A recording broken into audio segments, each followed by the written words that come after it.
Hi, എല്ലാവർക്കും ഇന്നത്തെ റേമയിലേക്ക് സ്വാഗതം. വചനത്തിലൂടെ നമുക്ക് ദൈവത്തിൻ്റെ സ്വരം ശ്രവിക്കാം. ദൈവത്തിൻ്റെ സ്വരത്തിന് വേണ്ടി നമ്മുടെ ഹൃദയങ്ങൾ ഒരുക്കാം.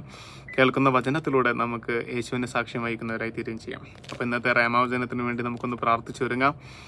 പിതാവായ ദൈവമേ, വചനമാകുന്ന യേശുവിലൂടെ ഞങ്ങളടുത്ത് സംസാരിക്കണമേ. വചനത്തിലൂടെ മാത്രം ജീവിക്കാൻ വേണ്ട ആ വലിയൊരു അനുഗ്രഹം ഞങ്ങൾക്ക് നൽകണമേ.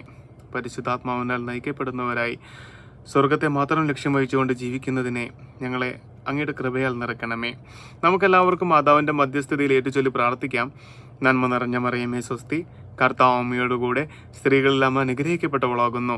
അമ്മയുടെ ഉദരത്തിൻ ഫലമായ ഈശോ അനുഗ്രഹിക്കപ്പെട്ടവനാകുന്നു.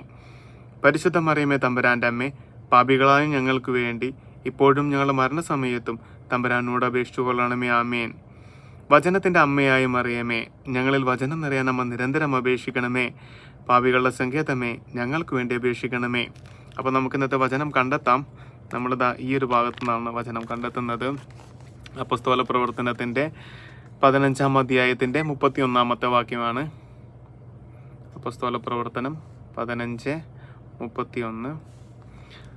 അവർ ആ ഉപദേശം വായിച്ച് സന്തുഷ്ടരായി. എന്താണ് ഉപദേശം നമുക്ക് നോക്കാം. എഴുത്ത് പ്രകാരമായിരുന്നു. അതിൻ്റെ തൊട്ട് മുൻപത്തെ 2-3 വചനങ്ങളാണ്. അപ്പോസ്തലന്മാരും ശ്രേഷ്ഠന്മാരുമായി സഹോദരന്മാർ അന്ത്യോക്യയിലെയും സിറിയയിലെയും കിലിക്കയിലെയും വിജാതിയിൽ നിന്നുള്ള സഹോദരായി നിങ്ങൾക്ക് അഭിവാദനം അർപ്പിക്കുന്നു. ഞങ്ങളിൽ ചിലർ പ്രസംഗങ്ങൾ മുഖേന നിങ്ങൾക്ക് മനഃചാഞ്ചല്യം വരുത്തിക്കൊണ്ട് നിങ്ങളെ ബുദ്ധിമുട്ടിച്ചുവെന്ന് ഞങ്ങൾ കേട്ടു. ഞങ്ങൾ അവർക്ക് യാതൊരു നിർദ്ദേശവും നൽകിയിരുന്നില്ല. അതുകൊണ്ട് തിരഞ്ഞെടുക്കപ്പെട്ട ചിലരെ നമ്മുടെ പ്രിയപ്പെട്ട ബർന്നബാസിനോടും പൗലോസിനോടുമൊപ്പം നിങ്ങളുടെ അടുക്കിലേക്ക് അയക്കുന്നത് നന്നായിരിക്കുമെന്ന് ഞങ്ങൾ ഏകകണ്ഠമായി തീരുമാനിച്ചു.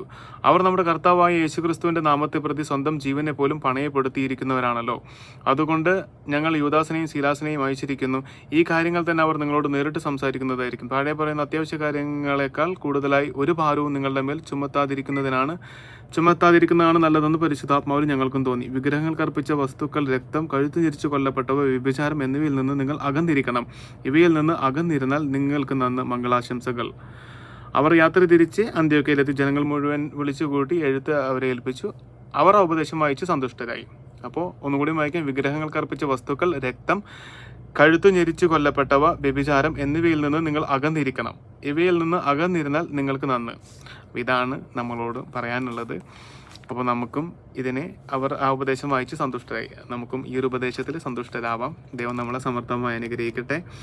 പ്രത്യേകിച്ച് വിശദീകരണം ആവശ്യമില്ലാത്തൊരു കാര്യമാണ്. അപ്പോൾ എന്താണ് ചെയ്യേണ്ടത് നമുക്ക് പരിശുദ്ധാത്മാവ് പറഞ്ഞു തരും. അതിനനുസരിച്ച് മാത്രം നമ്മൾ പ്രവർത്തിക്കുക. ആമേൻ.